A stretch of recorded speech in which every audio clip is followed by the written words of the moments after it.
बहुत ही रोचक चल रहा है कार्यक्रम और लोगों का ये कहना भी है कि इसको हम लोग बढ़ा सकते हैं अगर महेंद्र जी के पास थोड़ा समय हो तो और अनिल शुक्ला सर की अनुमति हो तो।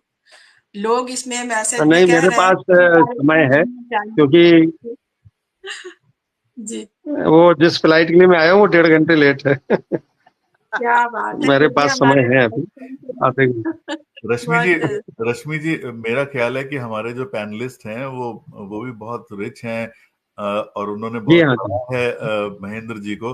तो पैनलिस्ट से हम लोग उनके और भी विचार जानना चाहें महेंद्र जी के लिटरेचर के बारे में, अगर वो कुछ और कहना चाहें तो। जी दो जी। कहानियां तो हम लोगों ने बात करी है, बट इन जनरल आपका बहुत विस्तृत क्षेत्र है जिसमें आपने काम किया है। तो डॉक्टर रिंकी पाठक अगर कुछ और कहना चाहें तो हाँ, प्लीज। मैं बताऊं, डॉक्टर रिंकी ने, हाँ, जी जी, उन्होंने बड़े साहब कहानी संग्रह पे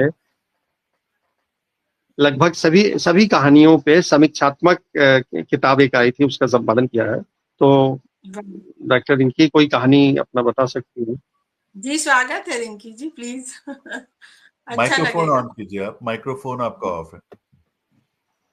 क्षमा चाहूंगी सर, अगर खलल ना पड़े तो। अगर समय बढ़ा ही दिया गया है, मैं बात रखना चाहूंगी कि मेरा परिचय ही सर का कहानियों से हुआ है। मैं अच्छा। कोटा राजस्थान से हूँ और मैंने नेट जेआरएफ करके वहीं मैं पीएचडी कर रही थी। मेरी थीसिस के लिए मैं लाइब्रेरी गई हुई थी और मैंने बहुत सारे किताबों का देखा, वहां पे रैक में रखी हुई थी बहुत सारी किताबें। उनमें मैंने एक शीर्षक देखा, एक अप्रेषित पत्र। उस शीर्षक ने मुझे इतना प्रभावित किया कि मैं एकदम से वो हो गई कि ये क्या है। हालांकि वो मेरे विषय से संबंधित नहीं था, क्योंकि मेरा जो काम है वो रियलिज्म पे है, यथार्थवाद।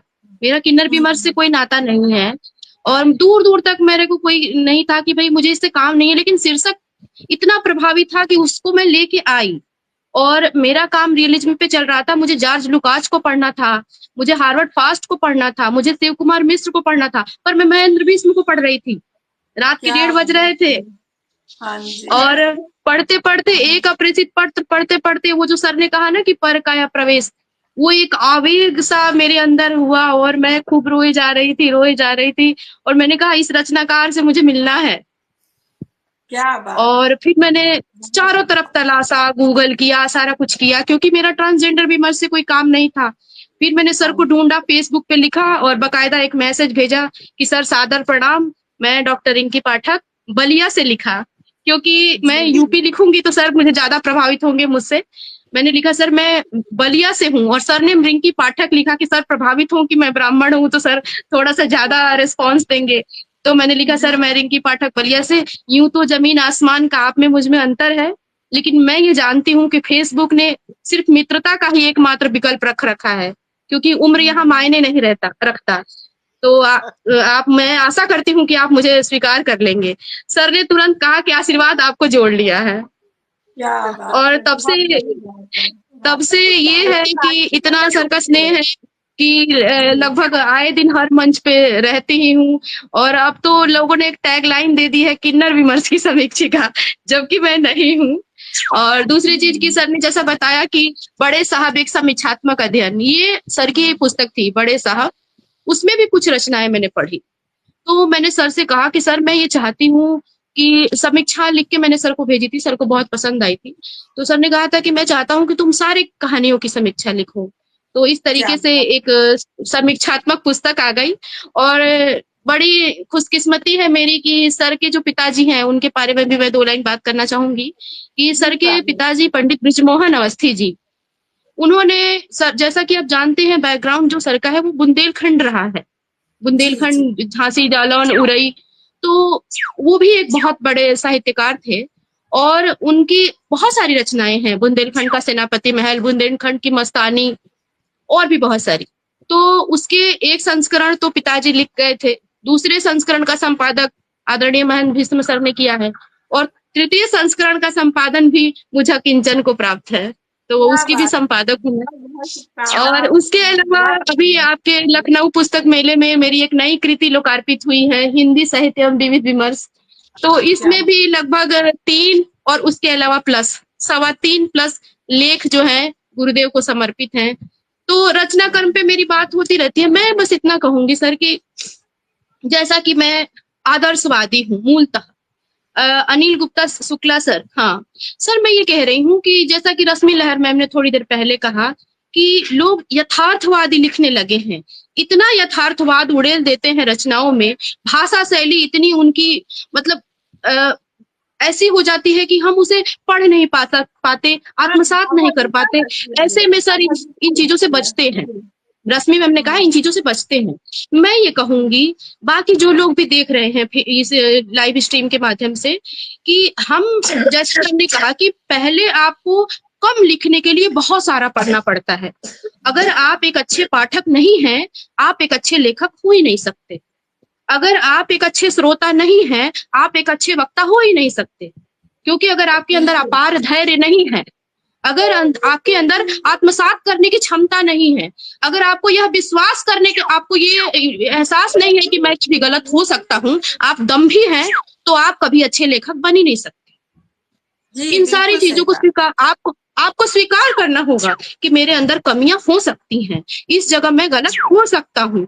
तो ये जो अपार धैर्य है, एक समन्वय की विराट चेष्टा जो भीष्म सर के अंदर है, नवीन प्रसंगोद्भावना जो भीष्म सर के अंदर है, ये सारी रचनाएं इनको एक महान कथाकार साबित करती है। और हम सब सौभाग्यशाली हैं कि हमको इस पटल पे हम सुन रहे हैं। मैं बस ये कह रही हूँ कि बात हो रही थी यथार्थवाद, यथार्थ और आदर्श। आप जानते हैं कि हम यथार्थवादी जीवन जीने का प्रयास करते हैं, जीते भी हैं। मूलतः हम कहते हैं कि हम आदर्श का अनुपालन कर रहे हैं। राम हमारे आदर्श हैं। राम कभी सुखी थे?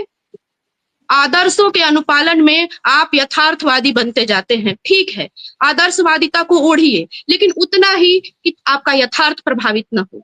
दूसरी चीज मैं ये कह रही हूँ कि अगर आप यथार्थवादी हैं तो आप अति यथार्थवादी मत बनिए।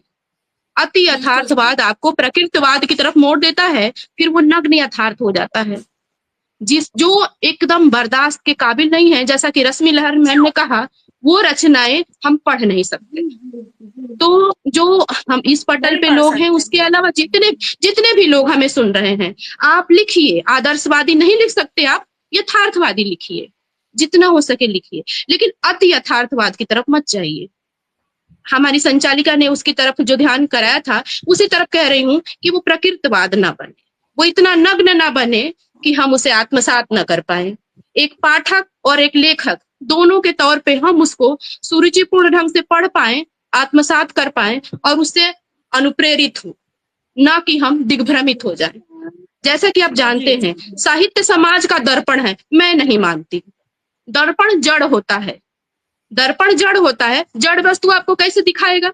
मैं ये कहती हूँ कि साहित्य एक मसाल है जो दिखाता है आपको, और आपको उसके पीछे पीछे चलना है। हम दर्पण नहीं मानेंगे। किसी ने कह दिया, किसी आलोचक ने, हम उस बात को एज इट इज क्यों माने? मैं भी आलोचक हूँ। मैं कहती हूँ दर्पण नहीं, मसाल है। तो आप जितने भी लोग जुड़े हुए हैं, बड़े बौद्धिक वर्ग हैं, आप सभी अध्येता हैं। बड़े ही कम शब्दों में, मुझे लग रहा है मैं लंबा खींच रही हूँ, तो बस विनम्रता से ये कह रही हूँ कि हम जो भी लिखें, ऐसा लिखें कि हम नजर उठाने लायक हों। और बस इतना ही। बहुत बहुत धन्यवाद।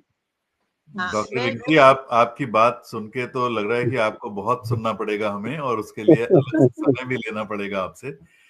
सौभाग्य है सर, मेरा सौभाग्य है। बहुत गंभीर अध्ययन है आपका विषय के ऊपर, और पकड़ भी सब्जेक्ट पे बहुत अच्छी है।